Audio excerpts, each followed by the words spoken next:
भंडारा जिल्ह्यातील petrol pump ठाणा येथे प्रभू श्रीरामाच्या अयोध्या येथील मंदिर लोकार्पण सोहळ्यानिमित्त मोठ्या जल्लोषात हनुमान मंदिराच्या पटांगणावर 2100 दिव्यांगांच्या माध्यमातून जय श्रीराम हे जयघोष लिहत मोठ्या थाटाने दिवाळी साजरी करण्यात आली। यावेळी परिसरातील नागरिक मोठ्या संख्येने उपस्थित होते।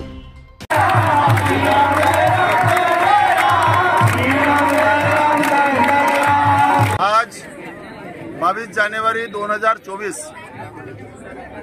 संपूर्ण भारतातच नव्हे तर जगातील 50 देशांच्या वर ज्या ठिकाणी आमचा हिंदू बांधव राहतो त्या देशांनी आजचा हा सोहळा श्रीराम जन्मप्रतिष्ठानाचा सोहळा त्यांना उत्सव करण्याची मानण्याची संपूर्ण परवानगी दिलेली आहे। या संपूर्ण देशात जर आपण बघितलं तर दिवाळीला फटाके फुटले नसतील एवढे फटाके फुटले, दिवाळीमध्ये दिवे लागले नसतील एवढे दिवे लागले। याचा कारण असा की 1526 मध्ये ज्या बाबरानं आमचा श्रद्धास्थान असलेला आमचे महापुरुष या देशाचे मर्यादा पुरुषोत्तम प्रभू श्रीराम यांचा भव्य मंदिर अयोध्या येथे येऊन संपूर्ण तोडफोड केली, जमीनदोस्त केला आणि त्यानंतर त्याच्यावर एक ढाचा तयार केला। 1992 मध्ये मी स्वतः आमच्या सगळ्या सहकार्यासह कारसेवा करण्यासाठी अयोध्येला गेलो। त्यावेळेस सर्व कारसेवकांनी तो ढाचा तोडला, 500 वर्षाचा असलेला कलंक हा पुसून काढला। त्यावेळेस जे रामभक्त होते ते उत्तर प्रदेशचे मुख्यमंत्री होते, त्या रामभक्ताच्या कालबंडामध्ये कलंक पुसला गेला आणि दुसऱ्या भक्ताच्या कारकिर्दीमध्ये आजचा हा दिवस उगवला। संपूर्ण मंदिराचं बांधकाम झालं आणि त्या ठिकाणी रामललाच्या मूर्तीची प्रतिष्ठापना झाली। आमच्या या देशासाठी हा सगळ्यात मोठा विजय आहे आणि आजचा हा दिवस सुवर्णाक्षरामध्ये या इतिहासात नोंद घेतला जाईल।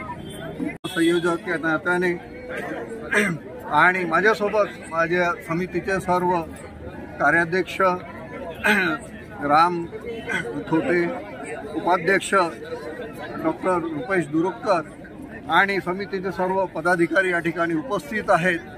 आज आमच्यासाठी खूप मोठा अभिमानाचा दिवस आहे। साऱ्या जगामध्ये आज दिवाळीचा सण साजरा केला जात आहे। ज्याप्रमाणे प्रभू श्रीराम वनवासातून अयोध्येला परत आले त्या दिवशी जशी दिवाळी साजरी करण्यात आली होती त्याच्यापेक्षा जोरामध्ये, त्याच्यापेक्षा जास्त उत्साहाने संपूर्ण भारतवासियांनीच नाही तर जगामध्ये जेवढे हिंदू बांधव आहेत त्यांनी मोठ्या उत्साहाने हा आजचा प्राणप्रतिष्ठा सोहळ्यानिमित्त उत्साहाने हा दिवस साजरा केला। आज आमच्या अस्मितेवर जो बाबरांनी लावलेला कलंक होता तो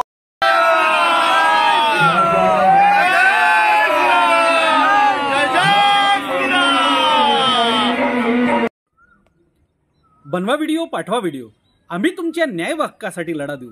ताज्या बातम्या व घडामोडींसाठी पाहत राहा फक्त महाराष्ट्र लाईव्ह न्यूज। आजच आमच्या चॅनलला सबस्क्राईब करा, शेअर करा, कमेंट करा आणि हो, बेल आयकॉन दबायला विसरू नका। जय महाराष्ट्र।